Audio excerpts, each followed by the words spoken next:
Hello everyone, you're welcome to Muftau Nabila Abla YouTube channel.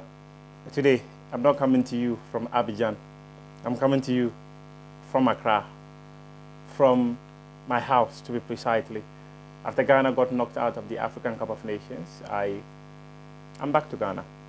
I would have wished I stayed in Abidjan to share with you loads of content from the African Cup of Nations, but I realized along the line that the content here were not hitting the right numbers, and it was going to be quite risky for me to pump loads of money into it. In fact, going to Abidjan, I think in the country I spent close to $500 or more to be there, to cover the AFCON with my internal rounds and all that.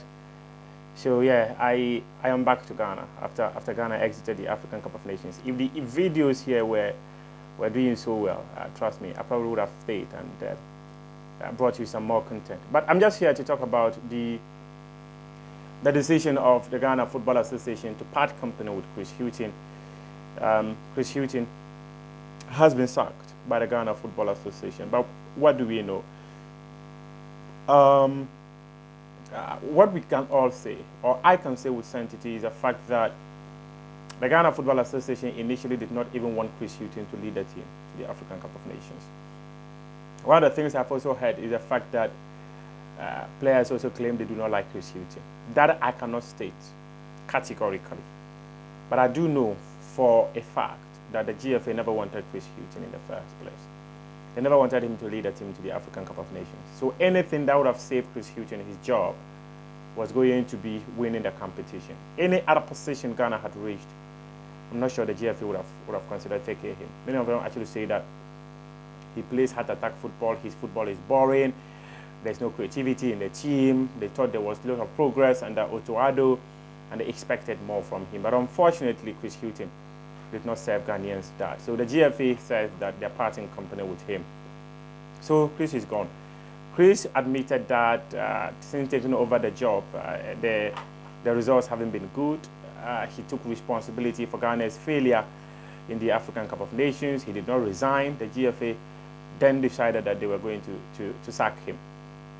I do recall after Ghana's game against Mozambique, I was at the Ebimpe Stadium when I saw the GFA president in a meeting with his vice, with the Minister of Youth and Sports. Another person, was it Kwesi Ajiman or so? They were all around. I also saw the likes of, is it Seekins or so?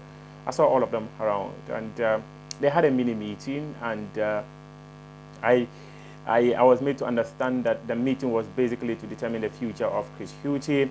And they were like, okay, let's hang on. We might just still qualify based on other results. And when the other results did not go Ghana's way, they decided they were going to part company with Chris Hughton. So Chris Hughton has been sacked as the head coach of Ghana.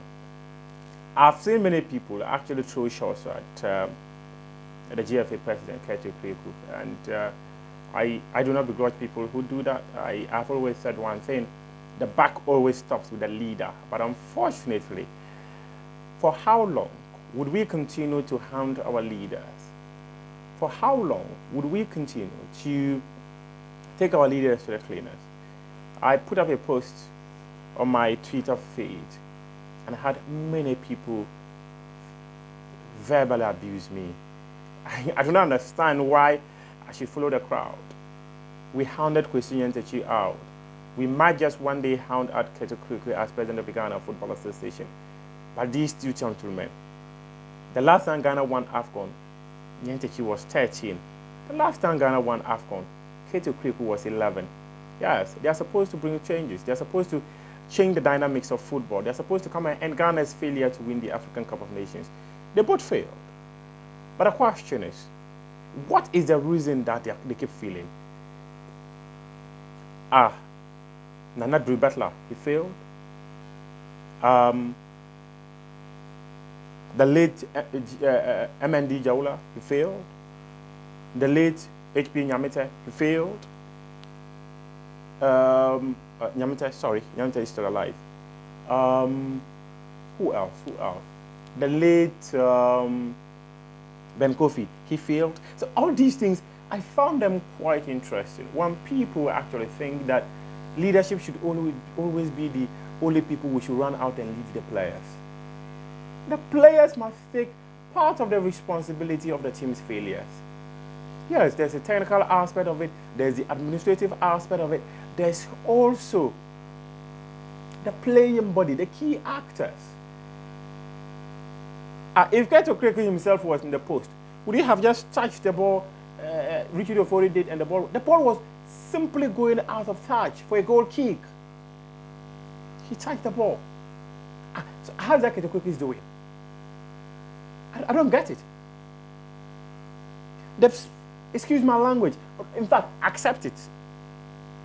Because these were the words of Mohamed Kudus.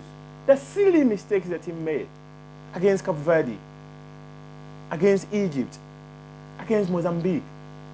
Why aren't we going at the players and let them understand that as professional players who play at the peak of your careers, who are some of the best clubs in the world, you cannot continue to be making such anemic mistakes, such schoolboy mistakes. These boys would fail, will come back to the players. They are always the constant denominator here. No one has ever been excused and defended like players. But it's about time we let them understand that these boys, please, you are toying with our emotions. Trust me, I've been close to these boys, right? I speak to some of them. I was at the mix zone when Jordan Ayew could barely control himself. I was there when Mohamed Kudus cheered up. I was there. I saw them at close range. When they lose, they feel as terrible as any other Ghanaian. They wish they could do better. But they are supposed to put the ball behind the back of the net. So why am I running at Keto Kreko who doesn't run 90 minutes? Trust me, this might sound absurd, but that is clearly the point. If I hire you to do something, right, and you fail to do it, what do? I get you fired. So Chris Hughton has been fired. Is it about time we move on from these players as well? I do think yes. I don't think that certain players should never be called up. I'm not going to mention names, but certain players who consistently make anemic mistakes that have let down this team should never be given a look in again. We can't be here all the time. For 42 years, the last time Ghana won AFCON, I was not born. And a chunk of Ghana's populations were not born. But we can't be here. We can't always do this. Who is supposed to replace Chris Hughton? I have absolutely no idea. I don't know the discussions the FA had. But you know, along the line, I will always get those info. And when I do get them, I'll definitely share them here. The players should take a chunk of the blame. Part of it goes to Chris Hughton, who has admitted he failed. He took responsibility for the failure. A chunk of it should also go to the Ghana Football Association. What are the metrics that they have? What is the blueprint that they have? What their strategic business plan they've got? I don't know if it's a business plan or activity report or whatever they've chosen to call it. But I do recall when Neil Armstrong Motagbe was the consultant for the Ghana Football Association's business and development plan, strategic and development plan, that was put out somewhere in 2006. It was done in 2005 when Chris Hughton was voted into office. Keto Kreko was advised to do the same. Has he done it?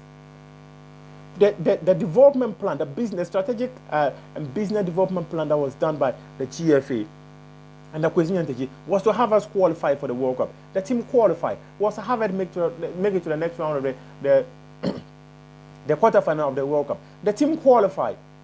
In 2014, they revised it and said we should make it to the semi-final. It never happened. Those are some failures that we can get. But what is that blueprint that the leadership of this Keto Kreko administration has also put in place for everyone to follow through? I remember with Kweko Palmer, who was a key architect in the business plan of the Ghana Football Association. What has been put up by Keto Kreko? You might keep it in private if you want to. But where is it? I have asked questions. I have seen what Chris Hughton did many years ago, about 17, 18 years ago. In fact, it's now 19 years. What has been done by this administration? So part of it should go to the Ghana Football Association. But I do not actually believe that everything should go to the Ghana Football Association, because the talents that we have. So for instance, let's go to Morocco. The incredible job that Fawzi Ledger has been doing. They've made it to the semi-final of the World Cup, right? Since 1976, have they won the African Cup? They haven't. They haven't. I know Fawzi Ledger might be taking his bullets to Morocco. He should. That should not bother me at all. But despite the heavy investment in Moroccan football, they were in the semi-final of the World Cup, which is one of the attributes of that. But what about the African Cup? Can they win it too? Should we always be looking at leadership, crucifying leadership, and letting go people who have been tasked with the responsibilities to do certain things? If they have failed, come on. We cannot allow leadership to go scot-free, but it's a collective failure, and we must look at the issues collectively and not individuals. The backstop with Keto Kriku, he should take it. He should take that. But let's share the blame. Let's ensure that the blame is properly shared. It's a collective failure.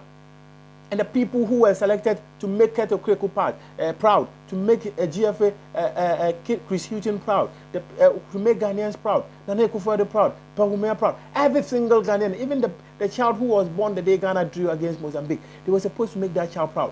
What responsibility? Did they take that responsibility? Did they accept that responsibility? The performance that we witnessed is too embarrassing. Wake up. Let's wake up. Some of these boys, I don't think they should ever be called up to the national team again. Muftau Nabila Abdullahi.